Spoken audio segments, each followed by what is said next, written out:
خۆشەویستانی کورسانی و سڵاوتان لێبێ بە خۆشحاڵیەوە لەگەڵ هاوکارانم لە مەکۆی سەرەکی بزوتنەوەی گۆڕان پانۆرامای ئەم شەوتان پێشکەشەکەین. یەکێتی نیشتیمانی کوردستان و بزوتنەوەی گۆڕان دوو هێزی سەرەکی سەرساحەی سیاسی هەرێمی کوردستان و بەشداری حکوومەتی هەرێمی کوردستانن. ئێسادا لە چوارچەوەی هاوپەیمانی کوردستان هەنگاوێن بەرەو هەڵبژاردننی پێشوەختەی عێراق. چاوی هەوادار و لایەنگر و دۆستانی ئەو دوو هێزە سیاسی سەرەکی ئەوەیە کە بتوانن بەیەکەوە کۆی ئەو معانات و کێشە و گرفتانەی کە خەڵک هەیەی چارەسەر بکرێ و لە ماوەی ڕابردوودا کۆمەڵێک قەیرانی هەژێنەر ڕووی لارێمی کوردستان کردووە. بەشێکی زۆر لە چاودێرانی سیاسی و خەڵکیش پێی وا بووە کە هۆکاری بەشێکی قەیرانەکان ناتەبایی و دوورلەیەکی هێزولانە سیاسیەکان بووە. وەکەوەی ئێستا یەکێتی نیشتیمانی کوردستان و بزوتنەوەی گۆڕانەیڵێن ئەوان مەبەستیانە ئەم ناتەبایی و دوورلەیەکیە چارەسەر بکەن. هەنگاوەکانیان بەرەو شوێ لەکوێ ئەچێتەوە خزمەتی خەڵک ئەیانەوێت چۆن قەرەبووی ئەو ماوەی ڕابردوو بکەنەوە. لە چوارچەوەی عێراقدا کۆمەڵێک گرفت ڕوبەڕووی هەرێمی کوردستان و ناوچە دابڕێنراوەکان بۆتەوە. هاوپەیمانی کوردستان و بە دیاریکراوی یەکێتی نیشتیمانی کوردستان و بزوتنەوەی گۆڕان چۆچۆنی ئەیانەوێت خزمەتی خاک و خەڵک بکەن. ئەم شەو لەگەڵ ڕێز دکتۆر دەرباز محەممەد ئەندامی خانەی ڕاپەڕانی بزوتنەوەی گۆڕان هاوکات ڕێگەپێدراوی گشتی هاوپەیمانی کوردستان گفتوگۆەکەین. بە سوپاسەوە. سپاس دکتۆر، سپاس بۆ بەڕێستان. ئەمەوێ گفتوگوۆیەکی ڕاشکاو لە پێناو خزمەتی خەڵک بکەین. سەرەتا ینی زۆر ڕوونتان کردوتەوە لە کۆنگرە ڕۆژنامەوانیەکان لە ڕۆژی مۆرکردنی ئیتیفاقێکە، بەڵام هاوپەیمانی کوردستان بۆ بەڵێ بەنای خۆی گەورە و میهرەبان بێگومان ئەو هەڵبژاردنە پێشوەختە ئێمە بێوە بزانین کە سیستمی هەڵبژاردنەکە گۆڕان لە سیستمی هەڵبژاردنەکە جۆرێک لە ئاسانکاری بوو بۆ ئەوەی کە هێزێک ینی بتانی بە شێوەیەک لە شێوەکان ئەگەر پێشتر هاوپەیمانی نەکردی هاوپەیمانی بکەیت. تەبەن نامەوێت بچمەنە ئەو وردەکاریەوە کە بۆچی ئەم گۆڕانکاریە یارمەتی دەربوو. دووهەم مەسلەی هاوپەیمانی لە هەڵبژاردنە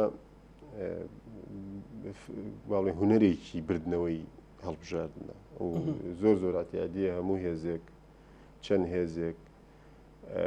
تایبەتمەندی خۆی بپارێزێ لە هەمان کاتا بتوانن چەند هێزێک بەیەکەوە یان دوو هێز پێکەوە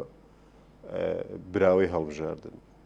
هەر بە نمونە لەم هەڵبژاردنە 35 هاوپەیمانی تۆمار کراوە، ینی 35 هاوپەیمانی لە ئاستی عێراقا بۆ ئەم هێزانە. ئەم جار دێنەوە سەر ئەوەی بۆچی یەکێتی نیشتیمانی، بۆچی هێزەکانی تر یان گۆڕان بۆ تەنها یەکێتی نیشتیمانی، یەکێتی نیشتیمانی بۆ تەنها گۆڕان. ئێمە ڕاستیەکەی لە سەرەتایە هەم ئێمە و هەم برایانیش لە یەکێتی نیشتیمانی پێمان باش بوو کە ئەم هاوپەیمانیە فراوانتر بێ بە شێوەیەک لە شێوەکان. ئەم گفتوگۆیە لەگەڵ بەشێکی زۆر لە حزبەکانی تریش کراوە بۆ ئەوەی کە هاوپەیمانێکە فراوانتر بێ، بەڵام سەرنجام ڕێکەوتنی ئێمە تەنها و ڕێکەوتنی یەکێتی لەگەڵ ئێمە گەیشتە ئەو بەرهەمەی کە ئێمە پێکەوە هاوپەیمان بین. بێگومان ئێمە ڕاستە لە ماوەی ڕابردوودا ململانێ یان کێبڕکەی تند هەبوو لە نێوان ئێمە یەکێتی نیشتیمانیە، بەڵام لە هەمان کاتە لێک نزیک بوونەوە و هاوبەشیش هەبوو لە لانی کەم لە حکوومەتی خۆجێی سلێمانی و ئیدارەکانی دەوروبەری و هەڵەبجەوانە. هەروەها ئیتیفاقی ڕێکەوتنی سیاسیشمان هەبووە و لە کۆمەڵگەیەک کاژین با بڵین خلافی سیاسیمان هەیە، بەڵام دەزانین کە ئێمە پێکەوە دەتوانین کار بکەین و ئەم پێکەوە کارکردنە ئەم هاوپەیمانی لێبەرهەم هاتووە کە پێمان وایە دەتوانین ڕۆڵێکی باشتر بگێڕین لە پرۆسەی سیاسی لە عێراق. ئەمجا زۆر جار لەوانەیە ئەم هینە ینی ئەم قسەیە بوترێکە بۆچی لە عێراق. ئێمە بەداخەوە بەشی زۆری خەڵکی ئێمە و حتا بەشێک لە نخبەکەش زۆر ئاشنانین بە ئاڵۆزی و چوارچێوەی پرۆسی سیاسی لە عێراق. لە پرۆسی سیاسی عێراقە تۆ هەرچەند جیاواز بی، بەڵام لە نەتیجە دەبێ ببی بە چەند بەرەیەکی کەم و ڕێک بکەوی. تەقلیدی عێراق وا هاتووە بەرەی کورد شیعە سونە. یعنی ئەگەر ئەم سێبەرەیە ماڵی خۆیان ڕێک نەخەن هەڵوێست و بڕیاری خۆیان ڕێک نەخەن زۆر ئەستەمە تۆ بتانی بگەیتە پێکێنانی حکوومەت ئەگە بیرە بێ حکوومەتەکەی دووهەمی بەڕێزمالیکی 6 مانگ دوا کەوت لەبەرەوەی کە ئەو با بڵێن ئەو ڕێککەوتنە ئەو پێکەوەی ئەو زۆرینەی کە پێویست بوو بۆ حکوومەت دروست نەبوو حکوومەتی عبادی بە دوو قۆناغێڵا دروست بوو تەنانەت حکوومەتی کار بەڕێکرد بە چەند قۆناغێک بالضبط ئەمە دەردی حکوومەتەکەی عەبدولمەهدیە کە ینی بەو شێوەیە بۆیە ئێمە پێویستمان بەوەیە پێکەوە بین لە بەغدا و هەر حزبش پارێزگاری لە جیاوازی خۆی بکات ئێمە هەرچەند جیاوازی بین بەڵام گرنگەیە کۆمەڵێک استراتیژی نەتەوەی هەیە بیپارێزین بنەمای سەرەکیمان خزمەتکردنی خەڵک بێ یعنی سەنتەری بیرکردنەوەمان پێناوی خەڵک بێت خەڵک سیاست بۆ خەڵکە و خەڵک زۆر وەکو لە پێشەچەکەی ئەوتم ماندووە بە قەیران تێپەڕی و ئێستا ڕەنگە مەسەل ئەم مانگە موچەی بێ لێبڕینی وەرگرت پێگرنە تامانجی پێشوش بە لێبڕینەوە موچەی وەرگرت و خەڵک چاوی لەوەیە لەوە بکەین کاک دکتۆر دەرباس مەسەلەن بەشێکی زۆر لە پەرلەمانتارانەوانی قسەمان لەگەڵ کردووە لە بزوتنەوەی گۆڕان لە یەکێتی نیشتیمانی لە قیادەی هەردوو لا مەسەلەن باز لەوەکەن ئومێدمان وایە ئەم ئەتفاقیە خود ئەم لێک تێگەیشتنی یەکێتی نیشتیمانی و بزوتنەوەی گۆڕان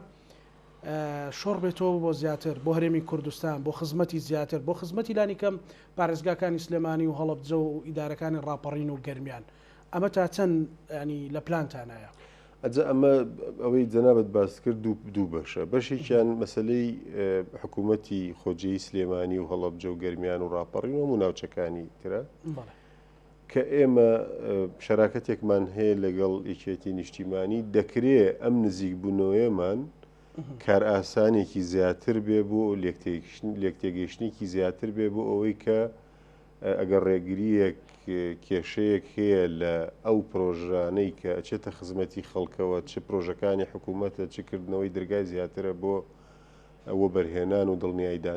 دڵنیایدان بەوە بەرهێنان بۆەوەی کە سلێمانی ببوژێتەوە ئەمە یارمەتی دەرە ینی نزیکی ئێمە و نزیکی زیاتری ئێمە برایان لە یەکێتی یارمەتی دەرە و ئێمە سێ لایەنی سەرەکی پێکەنەری حکوومەتی هەرێم هەیە لێکتێگەیشتنیش لە نێوان ئەم سێ لایەنە بۆ حکوومەتی هەرێمیش یارمەتی دەرە بەڵام من لەگەڵتم لەگەڵ خەڵکیشم دەبێت ئەم لێکتێگەیشتنی کە ئێستا هەیە و ئەم جیاوازیەی کە ئێستا بەراورد بە 3-4 مانگ پێش ئێستا هەیە ئەمە دەبێت تەرجەمە بێ وەربگێڕێ بۆ کردەوەیەک کە هاوڵاتی ئاسایی هەستی پێ بکات ئێمە ینی ئەمەش بەشێکە لە بنەمای هاوپەیمانێکەکەمان ڕاست ئێمە هاوپەیمانیمان بۆ هەڵبژاردن کردووە بەڵام هاوپەیمانیمان نەکردووە بۆی لە هەڵبژاردن بۆ هەڵبژاردننی عێراق ئێمە پێکەوە بین بەڵام لە شوکارەکانی ڕۆژانەی خەڵکە ئێمە دژیەک بین بەعکسەوە ئێمە بەتە خواستی خەڵکیش ئەمە تەرجەمە کرێت بێگومان خەڵک لە نەتیجە ئێمە ڕاستە حکوومەتی هەرێم یان با بڵێن بارودۆخ لە هەرێم خراپی زۆری تێدایە بەڵام باشی زۆریشی تێدایە ئەنی ئێمە وەکو بزوتنەوەی گۆڕان هەر بە نمونە لەسەر مەسلەی سیستمی سیاسی لەسەر ئازادی دادگاکان لەسەر سەربەخۆی سوپاکە کاتە هێزی پێشمەرگە هێزی ئەمنیێت تا دوایی ئەم استراتیجە ئەگەر لە برایەکی یەکێتی بپرسی لە قیادە لەکە برادێکی پارتیش بپرسی با بڵێن زۆر دوور نییە لەمەوە بەڵام جێبەجێکردن ینی ئەستەمە ئێوە پێمان وایە ئەم تەشکیلەی ئێستا دەتوانێت هەنگاوی باشتر بنێ لەبەرەوەی ئیتر عوزریەوەی نامێنێ بڵێ مەسەلەن ڕێگری زۆرە ئێمە کاتی خۆی کە لە ئۆپۆزیسیۆن بووین سەرەتایی دروستبوونی گۆڕان هەندێک جار حکوومەت وا بیانوێ هێنایەوە کە ئێوە لەبەرەوەی ئۆپۆزیسیۆنێمە هەرچیەکەین هەر ڕێگریەکەن هەر عکسی باڵن لە میدیایە عکسێوەستنەوە بەڵام ئێستا ئەو کەشە هەیە و بارودۆخی هەرێمیش بەتایبەت لە ڕۆ نێودەوڵەتیەکەوە یان لە ڕۆ ئەقلیمیەکەوە و لە ڕووی ئەو گرفتە گەورانەی کە لە ناوچەی جێناکۆک هەیە یعنی ئێمە پێمان وایە کە دەکرێت پێکەوە دەتوانین پێکەوە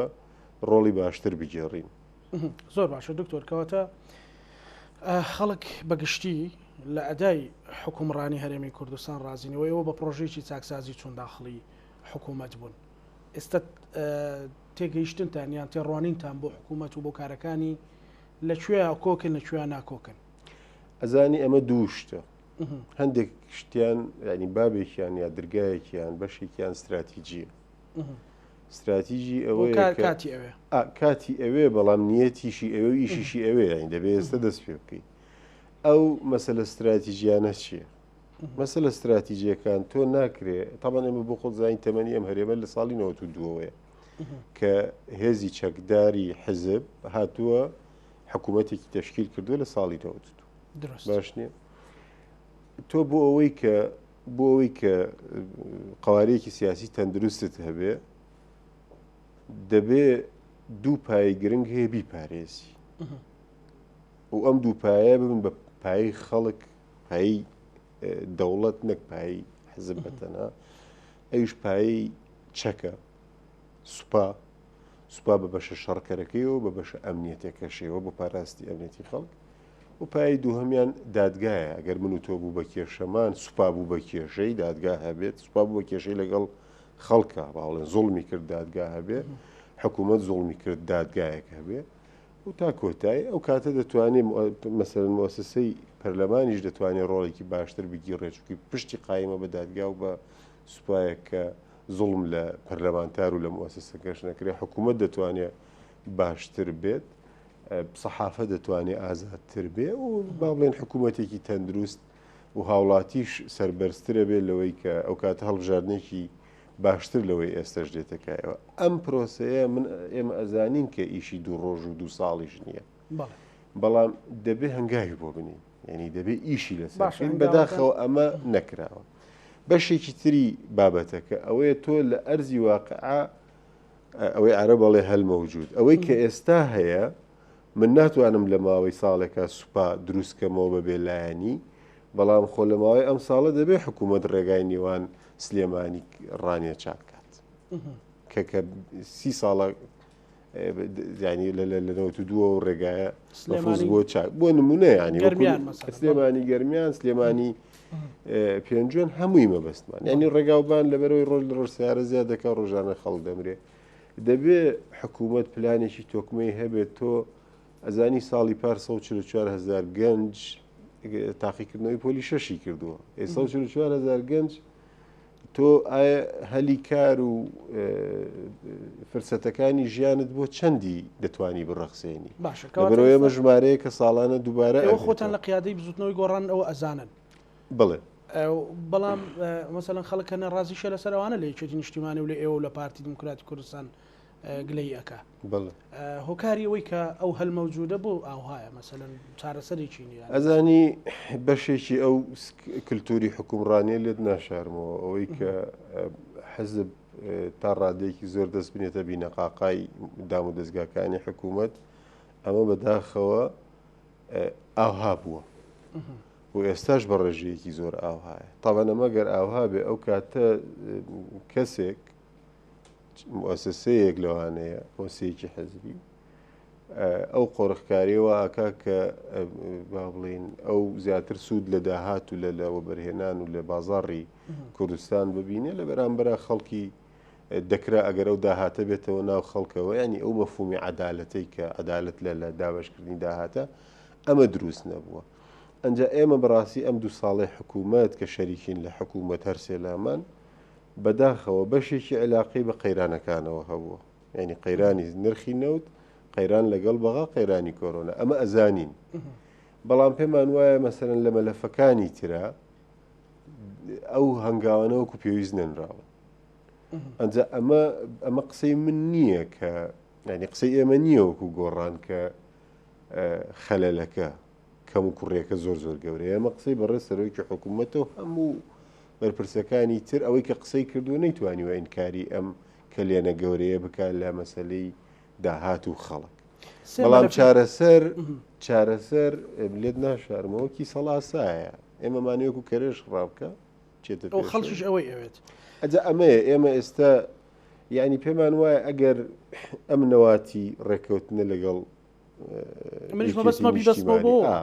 ئەم نەواتی ڕێکەوتنە لەگەڵ یەکێتی نیشتیمانی بتوانین تەفاهمێکی زیاتر لە حکوومەت دروستکەین لەگەڵ پارتی دیموکرات ئەو کاتە ینی بە کوردیەکەی ئەڵێن ڕێگر چیەکە شتانە نەکەین ئەگەر ئێوە هەر ئەگەر ئێمە ئەمانەوە دژی خەڵک بین بەڕاستی ئەمە تەجروبەی وڵاتان سەلمانیوێتی تۆ هەرچەند دەوڵەمەندبی بەڵام ئەگەر خەڵنانی نەبێ بیخوا دەوڵەمەندەکەی تۆ یەکسان نییە بە ئاسوودەی. دکتۆر منی ژەمەوە بگەمە و دەرەنجامە مەسەن لەسەر سێ مەلەفەیە مەلەفی نەوتە مەلەفی خاڵە سنووریەکانە مەلەفی ڕێخستنەوەی داهات و ڕسومات و ئەوانەی ناو خۆیە مەسەن ئەوەی کە لە چوارچێ وەزارەتی بازرگانی وەزارەتە جیاجیاکانە هەیە ئەم سێ مەلەفە ئێوە وەزیرەکانتان مەسەن کە بانگەکەن زوو مەسەن لە میدیاکان ئەبینین و زانیاری ئێوە بانجانەکەن پرسیاریان لێ ئەەکەن بۆی ڕوونکردنەوەتان بدەنێ ڕێگری چییە مەسەن لە مەلەفی نەوتە یەکەم جار دواتر لە مەلەفی خاڵە سنووریەکانە دواتر بۆ ناوخۆ ئەم سێ مەلەفە ڕێکخرێتەوە پەرلەمانتاری ئێوەیە ئەڵێت کە ئەگەر بێتۆم سێ مەلەفە ڕێکخرێتەوە داهات باش بێ توانێت بۆ سە بێ لێ بڕین بدرێگەر 200 ملیارەکەی بەغداش نێت ئەنجا ڕێگریەکان ڕاستیەکەی من با بڵێن پسپۆڕی و کاری من نییە بچمە تەفاسی ئەوەی گوتویان بەڵام ئەوەی کە دەیزانم بەشێکی مەلەفی نەوت بەشێکی ئەوەیە کە لە زمانێکە ئەم گرێباسانە کە کراوە کۆمپانیاکانی کاروباری نەوتی تر کاروباری دەرهێنانە کاروباری جیاوازە باڵ ئەم کۆمپانیانە بە پێی گرێبەست بوون بە خاوەنی تقریبا نیوەی نەوتەکە ئەمە گرفتێکی گەورەیە هەڵەیەکی استراتیجیە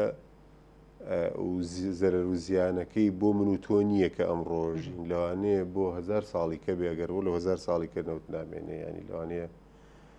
بڕی 1000 ساڵ نەکانێت ئەو چۆن لەم گرێبەستانە ڕزگارە ئەبێ پێم وابێ لە بەشی زۆریە دەرچە نییە لە بەرۆی گرێبەستەکان هەڵەیەکی گەورەتر کراوە کە دادگەری تەحکیم نێودەوڵەتیە ینی تۆ گرێبەستێک لە نێوان کۆمپانیایە کراوە لە کۆمپانیەکە بۆ منە ئەمریکیە یان بریتانیە بە دادگای نێودەوڵەتی یا بە دادگای بریتانی بابەتەکە تەحکیمە کرێ و بێگومان ئەوە نایبینەوە لەو حاڵەتە و بینیت لە مەلەفی نەوتا چەند مەلەفێک دۆڕێنرا لە مەلەفی غاز و نەوتیشە بە ملیارات ینی سیاسی هەوێت جگە لەو ئەنجا بربەستەکە ئەمە دیوێکی ئەمە بەشە قورسەکەیەتی بەشەکەی تری ئەوەیە تۆ ئەوەی کە وکۆڵی هەمووی بەدەستنایە خۆ بەشەکانیشی واز لێ ناهێنی دەکرێت لە خوارەوە لە کۆمەڵێک وردەکاریە بچێتە خزمەتی خەڵکەوە ینی هەر بۆ منە لە مەلەفی سوتەمەنیە دەکرێت بەشێک لەو نەوتەی کە دەردێ تەرخان بکرێت بۆ پشتیوانی سوتەمەنی بنمونە و هەروەها بۆ سێکتەرەکانی تر ئێمە ناڵێن هیچ نیەتێک نییە و نیەت سفرە بەڵام هەنگاوەکان بەڕاستی وەکو پێویست ناڕاتە پێشەوە هیوامان وایە کە هەر سێلامان درگ بەم ینی هەستیاری ئەم بابەتە بکەین و ئەوە بزانین کە نەوەی ئەمڕۆ ئەو کەسێک کە ساڵی 90 لەدایک بووە ئێستاوا تەمەنی 30 ساڵی تێپەڕاندووە ینی ئەوە کێشەی زەمەنی سەدامی نییە بە مەفهومی ئێمە نەوەی دوای ڕوخانی سەدام لە 2003 هەم دەنگەدا هەم ئێستا گەنجێکە ئەو پێویستی بە ژیانە ئەو تەبریراتی ئەوەی ناتوانانی بۆ بێنیتەوە وڵا ئێمە لەبەر ئەوەی لە شاخ شۆڕشمان کردووە ئەبێ لە شار هەموو شتێک بەدڵی ئێمە بێ و لە دەرەوەی پرەنسیپەکانی یاسا یا پرەنسیپی نیشتیمان پەروەری بۆ خەڵکەوەی دیسان بێمەوە سەر ڕای خەڵک بەڕێز دکتۆر مەسەلەن ئەکیدم جەنابیش دەزانی ڕەنگە مەسەلەن لەو ئۆفیسی خۆتا ڕۆژانە خەڵک ببینی لە ناوچە جیاجیاکان بێن نیگەرانی دەربڕن ئەنی باسیەوە کە ئێوە لەگەڵ کۆبوونەوە زۆرەکرێ کۆبوونەوەکانتان لەگەڵ یەکێتی نیشتیمانی کوردستان نەتانوتۆ مەسەلەن تەکبیرێ بکەین لە حاڵی مەسەلەن خەڵک لە حاڵی ئەم هەرێمە لە حاڵی ئەم سلێمانیە مەسەلەن زۆر جار ئەوە ئەوترێ هەتا تەنانەت لەیان پارتیشەوەترێ ناکۆچی نێوان یەکێتی و گۆڕان لە ماوەی ڕابردووە سلێمانی زۆر دواخست مەشارعی زۆر دواخست هەر خەریکی ناکۆچی و شەڕی مێدیایی و شەڕی کۆمەڵێک شت بوو کەمە سوودی بە خەڵک نەگەیان و سوودی بە کەس نەگەیاند دوزار مەسەلەن ئێوە لە کۆبوونەوەکانتان بیرتانەوە نەکردوی عادە نەزارێک لەم بابەتانە بکرێ مەسەلەن بەڵام خێرایی نەوەکی مەسەلەن خۆی دەرەنجام ببیندرێ ئارامی و دڵنیایی سیاسی کلیلی هەموو گەشە پێدانێک حتا گەشە پێدانی سیاسیش ینی نەکار گەشە پێدانی ئابووری یا کۆمەڵایەتی ئێمە بەداخەوە لە ماوەکانی ڕابردوودا لەوانەیە بە نظری لەوانێت تا ئەمڕۆژ ئەم ئارامی و گەشە پێدانە سیاسیە ئەم ئارامیە سیاسیە وەکو پێویست نەبووە یعنی تۆ بیرن نەچێ ئێمە لە 2014 دووچاری قەیرانی داعش بوو ئەم هەموو عێراقیانی لە 2017 دووچاری لێکەوتەکانی ڕفراندۆم بوو یعنی ئەم ئارامیە ئەمە لەبەرەوەی هەرێمەکە خۆی دەوڵەمەندە بۆیە ئاستی ژیان زۆر لە خوارەوە نییە ناڵێم زۆر باشە بەڵام زۆر لە خوارشەوە نییە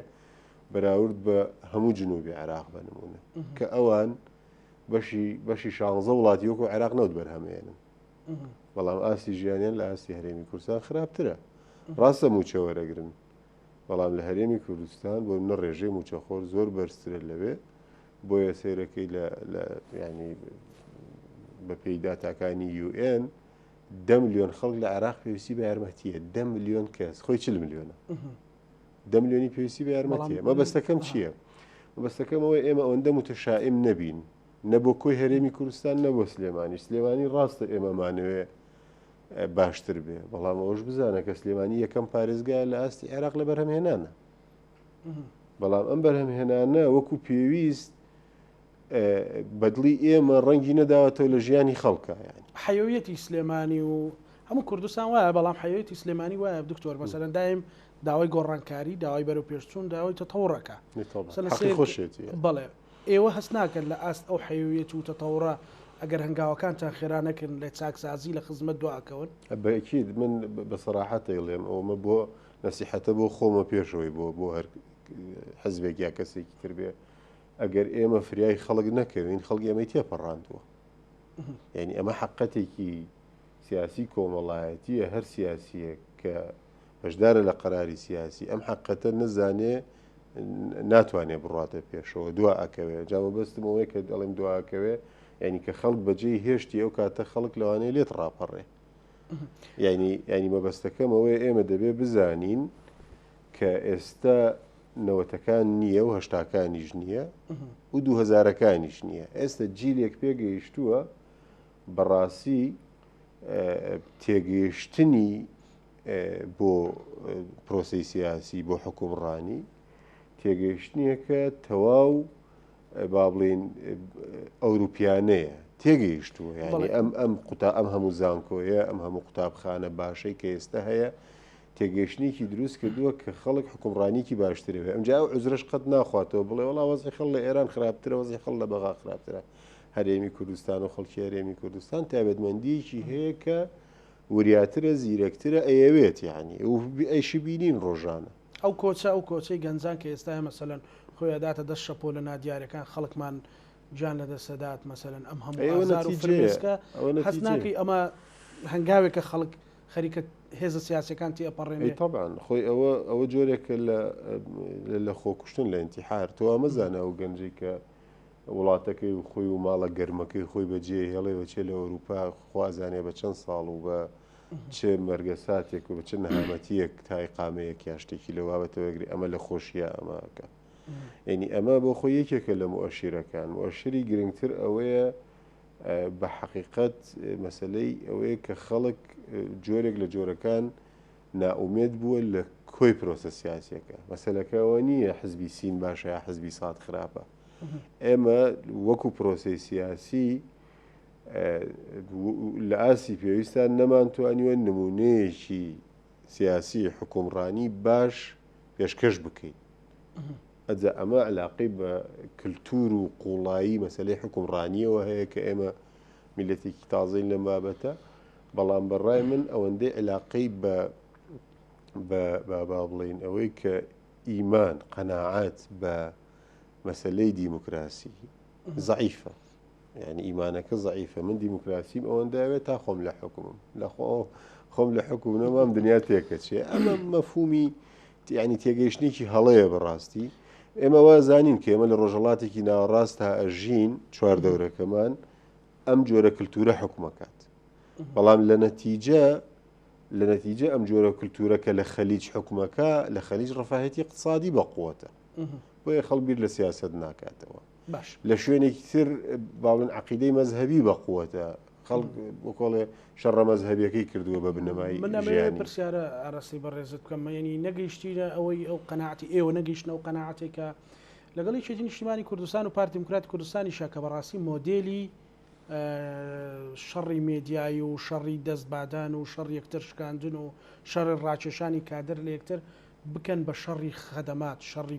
پێشکەشکردن شەڕی ئارامی و دڵنیایی شەڕی خزمەتگوزاری ئەم مۆدێلە دروستە بێ لە هەرێمی کوردستان زەمینە لەبارە ئەم مۆدێلە هیچ کێشە نییە بۆی ئەم مۆدێلە دروست ببێت ینی ئەتوانین ئیش بکەین لەسەر ئەم مۆدێلە ینی کام حەزبەی پرۆژەیەکی باشتری پێ بۆ ئەوەی کە هەنگاوەکانی کە چێتە خزمەتی ژیانی خەڵکەوە باشتر بڕاتە پێشەوە ینی بڕاتە پێشەوە بەڵام تۆ ینی ئەبێ ئەوە بزانی تۆ لە کاتێکا نەتوانی موچە لە کاتی خۆیان بدەی قورسە باسی هەنگاوی ترکی ینی تۆ گەر ملاحەزە بکەی لە 2014ەوە استراتیجی خەڵک بیرکردنەوەی خەڵکەوەی موچەکەم وەکو خۆی بدە بە حەوت ساڵ بەڵێ مافەکەم وەکو خۆی بدە ئەجا بۆچی موچە وای لێ هاتووە و کێشەکانی چییە ئەمەش بۆ خۆی دەرەنجامی پێش 2014 بەڕاستی ینی ئێمە سیستمی ئابووریمان ناوەتە سیستمێکی اشتراکی بێت ناوەتە سیستمێکی بازاڕی ئازاد بێت بەڕاستی تێکەڵ و پێکەڵەیەکە و استراتیجی اقتصادیمان استراتیجی اقتصادی لە کوردستانە استراتیجیەک بووە بەداخەوە لەسەر ینی بە هاوشێوەی یا بە وێنەی خەلیج بنیات نراوە اقتصادێکی خەلیجیانە اقتصادی خەلیجیانە ینی نەوت دەرهێنە بیفرۆشە تەباتەشی پێ بکڕە تۆ خۆ دەتوانانی تەباتە بەرهەم بێنی عقول نییە تۆ ڕێگە بدەین پارەی نەوت بدرێ لە تەباتە و پیازەوە هەتا ئاگاتە چی بۆی ئەوە اقتصاد تۆ کەی دەتوانین لەسەر پێی خۆت بۆستی ئەو کاتەی زۆربەی خەڵک لەسەر داهات و ئیشوکاری خۆی بژی بەڵام چۆن لەسەر داهات و ئیشوکاری خۆی کە ینی ئەرزیەتی ئەو مەسلەی بۆ دابین بکە ینی ئەرزیەت لە هەموو ڕوویەکەوە ئەمە قورس نییە بۆ هەرێمی کوردستان ئەین تۆ سەرکە هەرێمی کوردستان خاکی کشتتوکاڵی هەیە ئاوی هەیە بازاڕێکی گەورەی هەیە کە بازاڕی بەغدا و جنوبی عێراق ینی ئاسان نییە هەموو کەس بازاڕیە بێت چوی ساختکردنەوەی بەرهەم کێشەیەکی گەورەیە وزەی هەیە نەوتی هەیە غازیشی هەیە ها و عقلە پێشکەوتنەکەش بای ئەوە هەیە کە بتوانێت ئیدارەی ئەو مەلەفانەدا بەڵام بەداخەوە ئیدارەی حکوومەت بۆ ئەم مەلەفە لە ڕابردوودا بەتایبەت لەو فترەی کە فرسەت هەبووە لانی کەم لە 2003 بۆ 2014 وطبعا کێشەکانی دوای 2014 هەروازەحە دەکرا بنیادێکی اقتصادی پتەوتر دابنرێ و ئەم کێشەیە لێت ناشارمەوە چارەسەرکردنی زۆر ینی ئەمەندە کەڵەکە بووە تەمەەن ئەمە بەغاش وایە ینی بەغاش بە شێوەیەک لە شێوەکان ئاوهایە بەڵام بەغا اقتصادی نەوتەکەی بەهێزترە بۆ سەرەکەی مەسەرە توانێ موچە لە کاتی خۆی بدا بەڵام تۆزانی پارێزگای وا هەیەەوە 6 ساڵی 6 قوتابخانی تیا دروست نەکراوە لە جنوبیان بۆ چوونیەوە لەسەر مەسلەی ئازادی ڕادەربڕین و پرسی دادگاکان چیە مەسەلەن پێتان وایە کە ئەمەش قەیرانێکی ترە لە هەرێمی کوردستان بەڵێ قەیرانە بەڵێ بەداخەوە من ئێستا لەگەڵ تۆ دانیشتوم هەز بە ئەمان ناکەم من کە هەز بە ئەمان ناکەم مەزانی بۆ چونکی بەلەفی دادگاکان بە شێوەیەک لە شێوەکان جارێ دادوەرەکان خۆیان ئەڵێن ئەم مەلەفە خەرق کراوە تەمەن لەوانەیە ئامادە نەبن لەسەر تەلەڤیزیۆن بیڵێن بەڵام ئەمە حەقەتە ئەمە یەک دوو ئازادی بەتایبەت ئازادی ڕۆژنامەگەری بەشێکە لە پرۆسەی سیاسی ینی بەشێکە لە پرۆسەی دیموکراسی کە ئەم ئازادیەت ینی ئەگەر تۆ نێڵی من نەفەس بدەم تۆ سوپات بەدەستە تۆ حکوومەت بەدەستە پارەت بەدەستە میدیات بەدەستە تۆ وەکو سوڵتە با بڵین بەس نێڵی من قسەش بکەم ڕەخنەش بگرم یعنی بەس ڕەخنەکەم بەدەستە بەداخەوە بە شێوەیەک لە شێوەکان تەوەجوهەیەک هەیە کە ڕەخنەکەی پێ قبوڵ نییە یعنی پێ وایە ڕەخنەکە لە شەعنی ئەو لە شکۆی ئەو کەمەکاتەوە کە لە کاتێکە قائیدی گەورە ئەوەیە کە زۆرترین ڕەخنە قبوڵ بکات تعاملی لەگەڵ بکات خەڵکی ڕەخنەگر کۆ کاتەوە دانیشێ لەگەڵ یانە چاشیان لەگەڵ بخواتەوە و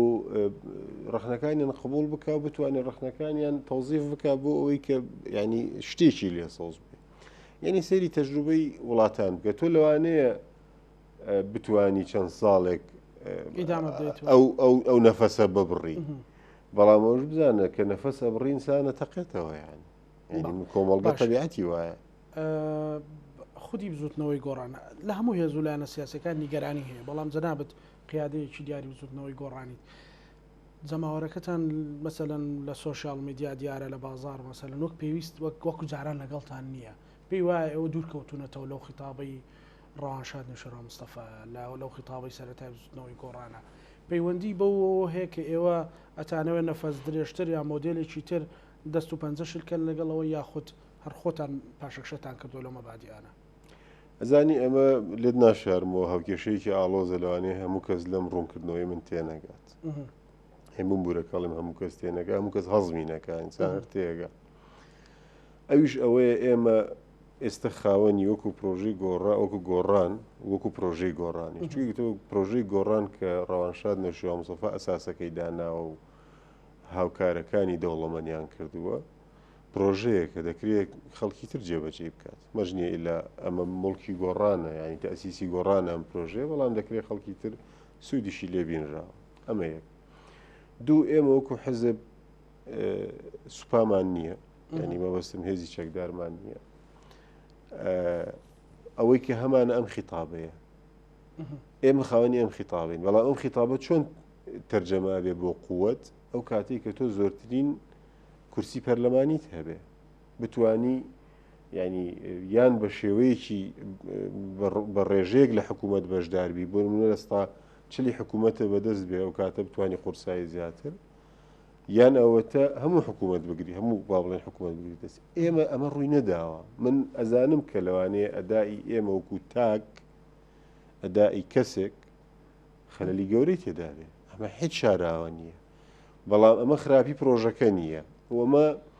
با بڵێن پەشیمان بوونەوەی حزبەکەش نییە لەو مەبادیانە گۆڕان وەکو ئێستا وەکو حزبێک ئەگەر ئەو پرۆژەی لێبسەنیتەوە و نەبێت نامێنێ ئەتوێتەوە ینی بەو پرۆژەیە ئەژی و ئەو پرۆژێش خیتابی ئێمەیە بەڵام لەوانەیە هەموو کەس نەتوانێت تعبیری لێ بکە لەوانەیە قورس بێت و قورسیشە بەڕاستی تۆ لەگەڵ حکوومەت بەشدار بی و حکوومەت ئەو پرۆژەیە تۆ وەکو پێویست جێبەجێ نەکا و بەردەوامیش بی پرۆژەکەی تاوان جێبەجێ نەبووە بەڵام ئێستا بۆ نە بەشێک لە پرۆژەکەی ئێمە با پرسیارێکی مەسەڵەن گۆڕان خوازێکتان وازەحە لەسەر چی وەستاوین لەسەرەوە وەستاوین هەردوو حزبەکەی دیکە لە حکوومەتە وەکو پێویست نایەنە پێشەوە ئەمە حقەتە. دکتۆر کەواتە من ئێستا گەیشتمە ئەو دۆڕیانەی کە ضرورەتی ئەوەی کە خەڵک ئەیڵێت ئەوتە خۆتان دانی پێدانێن ضرورەتێکی گەورەیە کە لەگەڵێکی نیشتیمانی کوردستانە تەرجەمەی ئەو ناڕزایەتیانە ئەجا بالفعل لەو هاوپەیمانێتیە ئێمە بۆ نمونە بەسراحەت ئەمە حدازە هەموو کەسەی زانێ ئێمە لە ماوەی ڕابردوودا لەگەڵ پارتی بەجیا دائانیشتین لە هەولێر و لە سلێمانیش لەگەڵ یەکێتیش دائانیشتین یەکێتی و پارتی ڕاست لە حکوومەت بوون بەڵام دووراییەکی زۆر هەبوو نێوانێکی زۆریان هەبوو و ئەمە لە کاروباری حکوومەت ڕەنگیدا بووەوە و لە کاروباری پەرلەمان ڕەنگیدا بووە و لە ئیشوکاری ڕۆژانەش ڕەنگیدا بووە ینی حتا ئەوەی کە تعلیماتێکی وەزارەتی ناوخۆ لە سلێمانی بە شێوەیەک جێبەجێ بکرێ و لە بۆ مەسەلەی کۆرۆنا و لە هەولێر بە شێوەیەکی جیاواز ئەم جیاوازیە و ئەم خلافە ینی بە کوردەکەی ڕاستێکێتی و پارتی لە یەک حکوومەتن لە هەولێر بەڵام جیاوازیەکەیان زۆر ڕێگر بوو. ئێمە هەمیشە ئەوەمانوتووە کە کاکە وەرن ئێمە یان هەر سێلامان بەرپرسیارین با هەنگاوێک بنین خۆ خەڵک لەوانەیە لە ئێوە سەبر بکات وەکو یەکێتی و پارتی بەڵام بۆ ئێمە زۆر قورسە ینی ئێستا هەستەکەین کەشێکی وا هاتوۆتە ئاراوە دەتوانین ئەو هەنگاوە بنین بەڵام ئەو هەنگاوە دەبێت دەست پێ بکەین ینی ئەبێت دەست پێ بکەین ئەمڕۆ درەنگە ینی هەتا ڕۆژێک زووتر دەست پێ بکەی لەبەرەوەی تۆ مەسەن تەمەنی حکوومەت کەمتر لە 2 ساڵی ئێستا 2 ڕۆژ بەر لە ئێستا مەسەلەن جێگری سەرۆکی حکوومەت کە سەرۆکی هاوپەیمانی کوردستانیشە لەگەڵ ئێوە کۆبووە ئێستا باشتر دەستان ناگا بە یەکتر مەسەلەن ئەم خەمانە تەرجەمەکەن لە حکومڕانیشە و پارتی دموکراتی کوردستانی شتێ بگەێنن لێک نزیکەیە بێ مەتبەخێکی سیاسی بێگومان ئیداری هەبێت بێگومان ئێمە ئێستا ینی هەم برای بەڕێزم کا قوبات لەگەڵ تیمەکەی ئێمە لێکتێگەیشتنی باشتر و زیاترە هەم تیمەکەی ئێمە و بڵێن تیمی هەردوو لامان لێکتێگەیشتنیان بۆ حکوومەت زیاترە و ئەم بارودۆخی کە ئێستا ئەو بەشە بجێ لە عێراقەوە دێ کە ئیتر لەمەولا با بڵین ماگانە موچەکە لە کاتی خۆی و بەپڕی دەدرێ زۆر زۆر یارمەتی دەرە بۆ ئەوەی کە ئێمە بتوانین ینی با بڵێن خەڵک لە ڕووی داراییەوە هەست بە ئارامیکی زیاتر بکە و لە ڕێی خزمەت گوزاریشەوە زیاتر بچێتە پێشەوە بە کوردەکەی وەڵامی پرسیارەکەوەی کەشە سیاسەکە لەبارە بەڵام گورجوگۆڵێکی زیاتریەوێ لە ئێمە حازرین بەڵام گورجوگۆڵێکی زیاتریەوە لە برایانی تریان ینی ئەتوانم بڵێم مەگەردیدارێکی تربانکردیان ئێوە تەرجەمەیەکی گورجوگۆڵتری ئەم ناڕزایەتیانە لە ناو هاوپەیمانێتەکە بکەن جارە بۆ هەرێمی کوردستان ئەمە بەستمانە و ئیشیشی لەسەرەکەین و هەر بڵێن دوێنێشکە کۆبووینێتەوە ئەساسی ئەوەی کە بۆ ئەوەی خەڵک لێمان ڕازی بێ و خەڵکە لێمان نیگەران بە حەقی خۆیەتی ئەوەیە کە دەبێ ئەم هاوپەیمانیە ڕەنگداتەوە لەسەر ژیانی خەڵک ینی ڕەنگداتەوە لە ڕووی لە ڕوو ئابوووریەکەوە لە ڕووی ئازادی بازار و خزمەتگوزاری و هەمووی یعنی هەموو پرۆسەکە لەکەمی مەسەلەی ئەگەروان نەکەین ینی پێش ئەوەی گۆڕان زەرەرکایەکێتیش زەرەرەکە ینی ئەوەی کە پەیوەندی بەژێر دەسەڵاتی بڵێن حکوومەتی سلێمانی بەغداد ئەتانەوێت سنتەری ململانەکان بێ بۆ مەسلەی ناوچەدا بڕێنراوەکان بۆ ئەو مەسەلەن 100 ملیار دینارە ئومێدێک هەیە کە ینی تۆزێک ژیانی خەڵکە گۆڕێ چی تەسیرەکە 200 ملیار بەڵێ بێگومان بەڵام مەبەستانە هاوپەیمانەکە لەوێ مەسەلەن فراوانترکەن یاخۆت چی پێ بکەن سەرەتاوتم ئێمە بۆی کە لە بەغدا بتوانین قەرار بدەین دەبێت زۆربەی کورد بەیەکەوە کۆب بێتەوە ئێستا ینی ئێمە و یەکێتی هاوپەیمانێکین تەواو ئیمزامان کردووە ئەو کاتەش برایانی پارتی یا هەر حزبێکی تر دەتوانین زووتر ینی باڵین لێکتێگەیشتنەکە باشتر خەمڵیوە بۆ ئەوی بتوانین لە قەراری سیاسیە لە بەغدا پێکەوە با بڵین بتوانین زوو بڕیار بدەین ئەمە یەک دوو بێگومان قەرارەکە دەبێ بەو شێوەیە بێکە خزمەتی وەزعی هەرێمی کوردستان بکە بە تایبەت وەزعی ناوچەناکەم لەسەر یەک ڕیزی بە تایبەتی لەسەر پرسی بەغدا لەسەر مەسەلەی چوارچەوەی عراق بەگشتی و ناوچە جێناوکان زۆر لە بینەرەکانم کۆمنتە دەنەڵێن بۆ بە خەون یەک ڕیزی ئێستا زمینەیەک هەیە بەڕاستی بە متمانە لەگەڵ یەکتردا بنیشن ینی کێشەی پار دووبارە نەبێتۆ لەم ساڵە ئەزانی ئەوەی یەکڕزیە من نانم هاو هەڵوێستی ینی هاوڵێستی ئێمە دەکرێت لە ناوخۆ زۆر هەرێکە و پارێزگاری لە جیاوازیەکانی خۆی بکات بەڵام بگەین بە ئەوەی کە پێڵەن جێنتڵمانانە ینی ئەوەی کوردەڵی پیاوانە بگەین بە مەفهومێکی ڕێککەوتنی پیاوانە بۆ ئەوەی کە ئێمە ڕاستە لێرە کێشەکانمان ینی چەند کێشەکانمان لێرە جیاوازە بەڵام لە نەتیجە لە بەرامبەر بەغدا یەک کێشەیە ینی بەغدا قەت جیاوازی نەکردو لە نێوان سلێمانی و هەولێر و لە نێوان دووهۆک و خانەقینیش جیاوازی نەکردو ینی دووهۆک و با بڵێن گەرمیانە بۆ مەفهومەی ئێمە دەکرێت و پێشتر لایەنەکانی تر حەسوودیان بە کوور دەبرد ینی سونەکان زۆر حەسوودیان بە کوور دەبێت شیعەکانی ژیان و تاقەلایەن مەبەستم 10 ساڵی یەکەمی حکوڕایەن تاقەلایەن کە ئامادەیە و خلاف لە نێوانیان نییە بە ڕەحمەت بەیانیەوە زمانێک کە مام جەلال زۆر دەوری هەبوو لەوە وازەحە ینی تاقلەیان کە ئامادەیە و خلافی تێدانیە کوردە قسێ کورد ئێمە دەکرێت ئەم باڵێن ئەم هەیبەتە و ئەم یەک ڕیزیە بۆ قەراری کوردی یارمەتی دەربین خۆ لە نەتیجە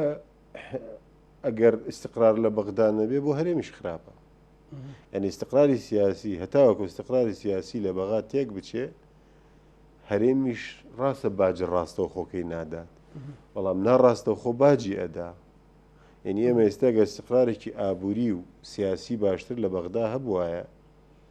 ئەو کاتە ئێمەش وەکو هەرێمێکی فیدراڵ لە چوارچێوەی عێراقا باشتر دەمانتوانی شەڕی مافەکانی خۆمان بکەین. ینی لەبەرەوەی کە تۆ ئیتر مؤسسەیەک هەیە لە بەغدا بەرپرسە و دەتوانی ئەوەی لەگەڵ بکەی. بەڵام وەختێک دەیت ئەنی بۆ ئەم 34 ساڵی ئەخیر حکوومەتی عەبدولمەهدی و ئێستای کاظمی هاتووە ئەڵێ من بۆ ساڵێک هاتووم و بەستەنها مەهامەکەم هەڵبژاردنە بۆیە دەست بۆ زۆر مەلەف نابات. عەبدولمەهدی نانهێش ببێ بە ساڵێک و عێراق ئاگری گرت بە خۆ پیشاندان. ئەی ئەگەر استیقرارێک هەبایە ئەو کاتە تۆ دەتوانی ڕێکەوتنێکی تۆکمەتر بۆ مەلەفی بودجە بکەی مەسەلەن. لەناو هەموو کێشەکانە لەناو هەموو ئەوانەی لە درێژای و بەرنامەیە باسمان کرد. ئەتوانم لە ڕێگەی دکتۆر دەربازەوە بە بینەرەکانم بڵێم لانی کەم جەماوەری یەکێتی و گۆڕان ئەم جارە بە سادقانە متمانیان بۆ هاوپەیمانەتی هەبێ بۆ تەرجەمەی خەمەکانیان.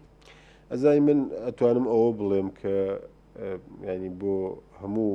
دەنگدەرێکی خۆشەویستی هەرێمی کوردستان کە ئێمە ڕاستە کەم و کوڕیمان هەبووە، ینی ئێمە ناتوانین قەتەمە بشارینەوە، بەڵام ئێمە ئەو بەڵێنە ئەدەین کە بتوانین نوێنەرێکی ڕاستەقینەی ئەو خواستانەی خەڵک بین. ئەمجا وشەی خواستی خەڵک دوور و درێژە، ئەوەیە کە باسمان کرد. لەوانەیە ئێمە نەتوانین هەمووی بەدی بێنین، بەڵام دڵنیایی خەڵکە